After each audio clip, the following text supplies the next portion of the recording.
Indira Bhairi madam అని తెలంగాణ తొలి మహిళా గజల్ రైటర్. నేను చచ్చిపోతే నాకు అంతిమ సంస్కారాలు ఇట్లా చేయండి అని చాలా ధైర్యంగా బతుకున్నప్పుడే రాసుకుంది. ఆమె చనిపోయి 2 సంవత్సరాలు అవుతుంది.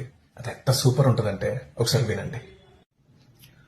నేను పోయినప్పుడు వస్త్రానికి బదులుగా ఓ కాగితాన్ని కప్పండి. కవిత రాసుకుంటాను.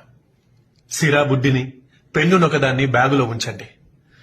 మనసులో ముళ్ళు గుచ్చుకున్నప్పటి పాటో, గాయపడ్డ గజలో గుండె లోయలోంచి జాలువారొచ్చు. సెల్ ఫోన్ మర్చిపోయారు, బోరుగొట్టి చేస్తాను. పసుపు కుంకుమ పులిమి భయానకంగా మార్చకండి.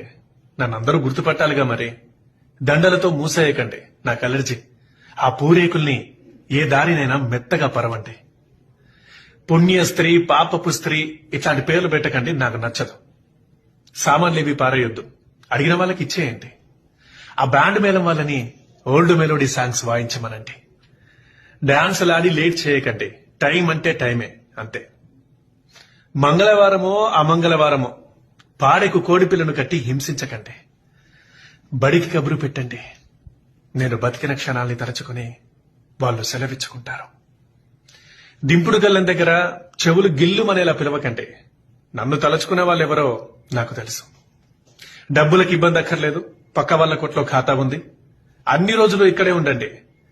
మళ్ళీ మళ్ళీ చేస్తానా ఏంటి? నేను కాదుగా. మట్టిలో కప్పెట్టకండి. పురుగు పుట్ర అంటే భయం నాకు. కాకపోతే కాస్త చూసి తగలబెట్టండి, చుట్టుపక్కల మొక్కలుంటాయేమో. గంధపు చెక్కలతో కాలడం కన్నా జ్ఞాపకమై పరిమళించడమే ఎక్కువ నాకు. పనిలో పనిగా నా నవ్వులు కన్నీళ్లు ఆవిరైపోతున్న కాష్టం దగ్గర కవి సమ్మేళనం పెట్టండి. నేను ఉన్నట్టుంటుంది, తనివి తీరా విన్నట్టు ఉంటుంది.